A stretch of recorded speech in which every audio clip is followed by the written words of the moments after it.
Baru-baru ini, publik di tanah air digemparkan oleh berita yang memberitakan penyerbuan markas TNI yang dilakukan oleh kelompok kekerasan bersenjata di Kabupaten Duga, Provinsi Papua Pegunungan. Dalam insiden penyerbuan ini, 4 patriot sejati yang tengah mengemban tugas mulia dalam menjaga kehormatan Ibu Pertiwi gugur.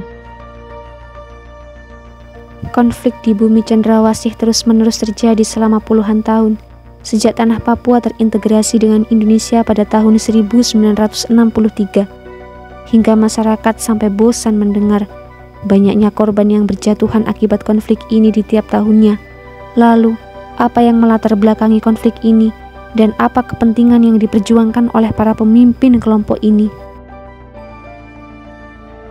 Para pemimpin kelompok kekerasan ini meyakini bahwa jika tanah Papua berdiri sendiri sebagai sebuah negara merdeka, maka Papua akan lebih maju dan sejahtera ketimbang saat masih menjadi bagian dari Ibu Pertiwi. Lalu benarkah demikian? Apakah itu akan terjadi? Untuk mengetahui kebenarannya, kenapa kita tidak secara langsung melihat contoh nyata, yaitu melihat bagaimana keadaan sebuah negara merdeka yang hampir mirip kondisinya dengan Papua Indonesia.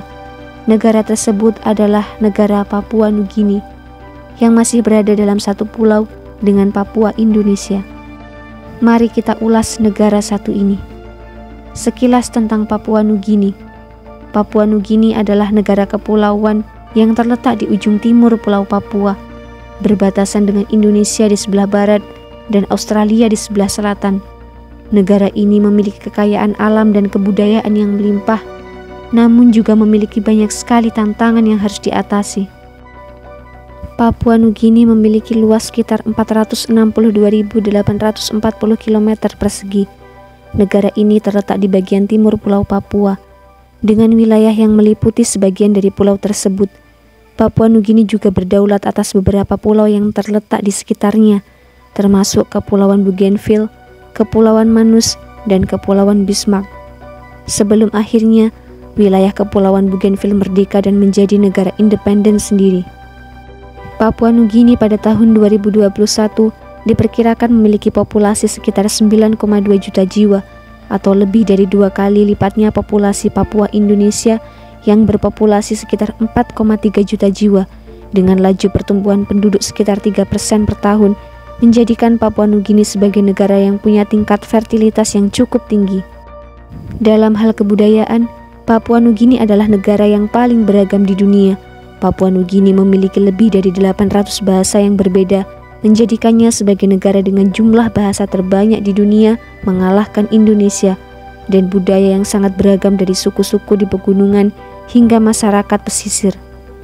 Seperti yang telah disebutkan sebelumnya, bahwa Papua Nugini adalah negara yang sangat kaya akan keanekaragaman. Namun, keberagaman ini pula lah yang seringkali memicu konflik dan ketidakstabilan di antara masyarakat di negara ini. Seringkali konflik-konflik yang terjadi berkembang menjadi konflik yang lebih besar, yang pada akhirnya turut merenggut banyak korban dan kerugian ekonomi bagi negara ini.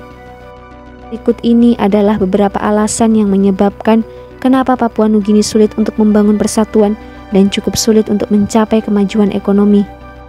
Alasan pertama adalah banyak dari suku-suku di Papua Nugini yang saling berperang satu sama lain, seperti yang terjadi pada kurun waktu 1990 hingga 1997. Terjadi perang antar suku yang cukup banyak memakan korban jiwa, yaitu konflik antara suku Enga dan suku Mendi di Provinsi Highlands Barat di Papua Nugini.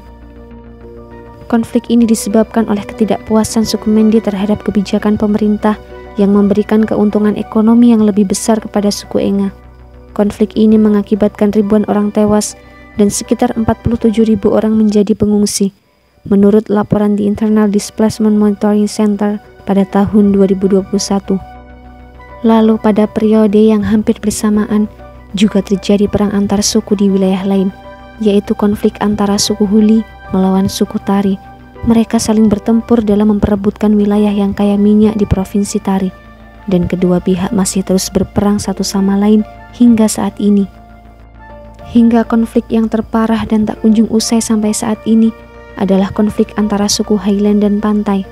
Konflik ini berlangsung selama beberapa dekade dan melibatkan suku-suku dari daerah pegunungan dan daerah pantai. Konflik ini disebabkan karena perebutan kekuasaan dan kendali atas sumber daya alam di wilayah tersebut. Alasan kedua adalah ancaman separatisme. Masyarakat Papua Nugini adalah masyarakat yang lebih menjunjung identitas kesukuan ketimbang identitas kebangsaan. Konflik-konflik yang telah disebutkan di atas terus menggerus rasa persatuan yang sudah sangat rapuh di Papua Nugini. Papua Nugini kerap kali mendapat ancaman separatisme. Kasus separatisme terbesar adalah separatisme yang terjadi di Pulau Bougainville. Suku-suku di Pulau Bougainville meminta kompensasi atas perusahaan tambang asing yang beroperasi di wilayah mereka. Konflik bersenjata berlangsung hingga tahun 1998, menewaskan sekitar 20.000 orang dan menghancurkan banyak infrastruktur di pulau itu. Pada tahun 2001, sebuah kesepakatan perdamaian ditandatangani antara pemerintah Papua Nugini dan orang-orang Bougainville yang membuka jalan untuk referendum kemerdekaan. Konflik bersenjata Bougainville dimulai pada tahun 1989 ketika penduduk Bougainville mulai memprotes eksploitasi tambang skala besar di tanah mereka oleh anak perusahaan tambang Australia, Rio Tinto. Orang-orang Bougainville merasa dikecualikan dari manfaat ekonomi dari tambang dan mulai meminta otonomi yang lebih besar dan akhirnya kemerdekaan. Pada bulan Desember 2019, orang-orang Bougainville memberikan suara dalam referendum kemerdekaan dan mayoritas mendukung kemerdekaan. Meskipun hasil referendum tidak mengikat, itu memicu negosiasi antara Bougainville dan pemerintah Papua Nugini tentang masa depan politik wilayah tersebut. Alasan yang ketiga adalah infrastruktur yang sangat minim. Papua Nugini adalah negara yang topografinya sangat gila. Dari wilayah yang sangat bergunung-gunung di bagian tengah negara ini, hutan tropis yang sangat lebat di seluruh penjuru, hingga wilayah-wilayah pesisir yang dipenuhi oleh bukit-bukit terjal. Dengan berbagai permasalahan topografi yang telah disebutkan, membangun infrastruktur akan menjadi sangat mahal di negara ini, membutuhkan upaya ekstra dan biaya yang sangat tinggi untuk membangun infrastruktur yang dapat melewati tantangan alam yang ada. Sehingga yang terjadi adalah para pengembang dan investor tak akan pernah menjadikan Papua Nugini sebagai opsi dari tujuan investasi mereka, karena akan sangat sulit memperoleh keuntungan. Sedangkan, jika hanya mengandalkan pemerintah dalam upaya pembangunan infrastruktur, maka pemerintah tak mempunyai cukup banyak uang untuk mendanai proyek ini, karena negara ini bukanlah negara yang kaya. Papua Nugini bukanlah negara industri yang memproduksi banyak produk-produk manufaktur ekonomi. Papua Nugini hanya bergantung pada ekstraksi sumber daya alam dan pertanian yang tak begitu banyak memberikan nilai tambah terhadap perekonomiannya, sehingga kemampuannya dalam membiayai pembangunan infrastruktur akan sangat terbatas. Kurangnya ketersediaan infrastruktur menjadikan ekonomi tumbuh sangat lambat, ditandai dengan tingginya angka kemiskinan dan tindak kejahatan di Papua Nugini, menjadikan Papua Nugini sebagai negara dengan tindak kejahatan tertinggi di seluruh kawasan Asia Pasifik.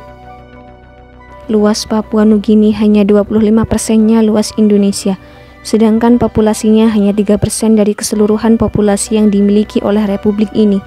Tapi negara ini begitu banyak menyimpan permasalahan yang tak kalah kompleks dan rumit ketimbang apa yang dimiliki oleh Ibu Pertiwi. Melihat fakta-fakta dari Papua Nugini yang telah disebutkan di atas, apakah kita yakin Papua Indonesia akan semakin berkembang jika lepas dari pangkuan Ibu Pertiwi? Apa yang menjamin jika Papua kita tidak akan bernasib sama seperti Papua Nugini? Papua, 6 dekade sudah kita telah berdiri dalam satu merah putih yang sama. Telah sekian lama bertutur dalam bahasa yang sama.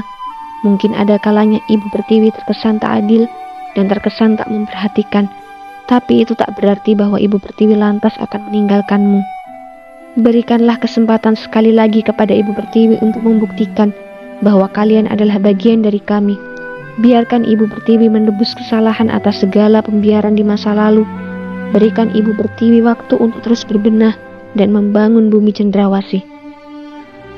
Dan mari kita bersama melangkah untuk mewujudkan cita-cita besar yang telah dirancang bahkan sebelum negeri ini berdiri, yaitu keadilan sosial bagi seluruh rakyat Indonesia.